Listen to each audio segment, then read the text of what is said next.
Bienvenue dans Enjeux et Priorités, une émission quotidienne dans laquelle nous souhaitons donner la parole aux entrepreneurs. Comment réagissent-ils face à la crise? Trouvent-ils des solutions? Quels sont leurs enjeux, leurs priorités? Nous allons désormais parler santé. Optimal Protexom est une entreprise du dispositif médical. Elle conçoit, développe, fabrique et commercialise des dispositifs de déposition pulmonaire des médicaments. Jean-Marc Sylvestre, vous recevez aujourd'hui Thierry Poré, président de l'entreprise. Thierry, bonjour. Vous étiez venu en pleine crise sur le plateau. Ouais. Avant de voir ce qui a changé et comment on se redresse finalement et on réagit à une telle situation, rappelez-nous exactement le créneau sur lequel vous êtes dans cette industrie de la santé. Notre créneau principal, c'est de faire des dispositifs qui permettent d'améliorer la déposition pulmonaire des aérosols. C'est-à-dire des médicaments en aérosol, comment on les place mieux dans le poumon chez les adultes, chez les enfants et chez les tout-petits, notamment en néonates, chez les prématurés, etc. Qu'est-ce qu'on peut faire dans ce domaine? Vous êtes retrouvé en plein face au Covid, parce que le Covid passait par le poumon.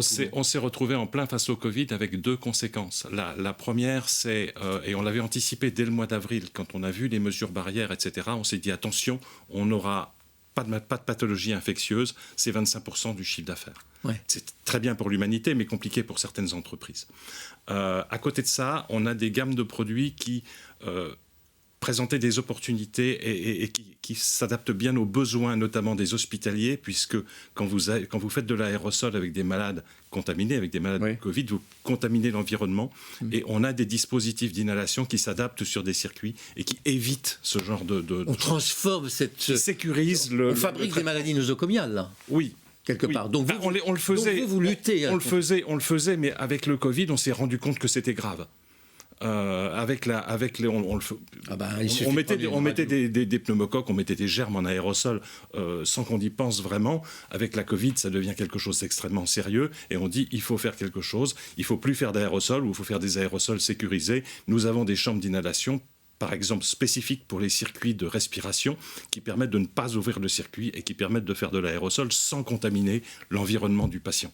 Donc ça, c'est quelque chose qui nous a permis de compenser en partie la perte d'activité qu'on avait du côté purement infectieux et qu'on a en hiver du côté purement infectieux. Mais votre mode d'intervention, principalement en milieu hospitalier?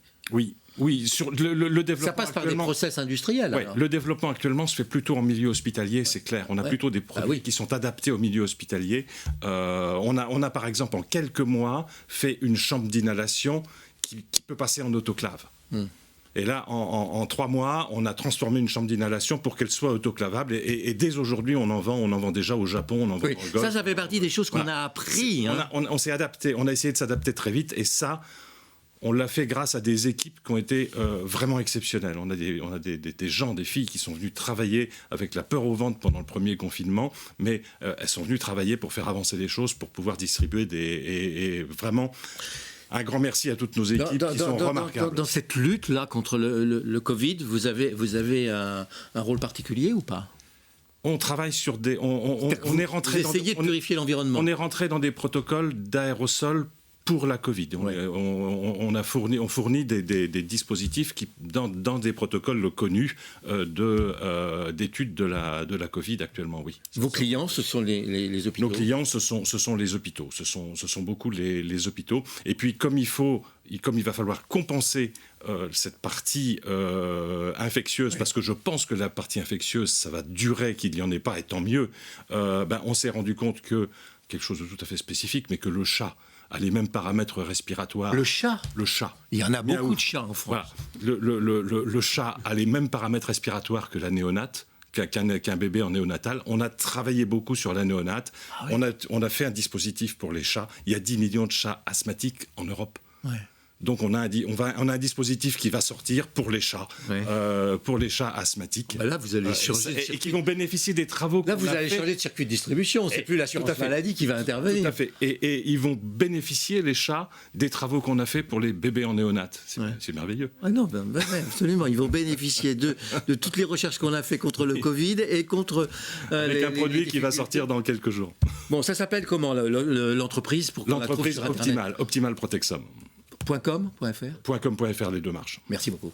Merci beaucoup. Au revoir. Merci Jean-Marc, merci Thierry Poré. Je rappelle que vous êtes le président d'Optimal Protexum, une entreprise qui conçoit et fabrique des dispositifs médicaux.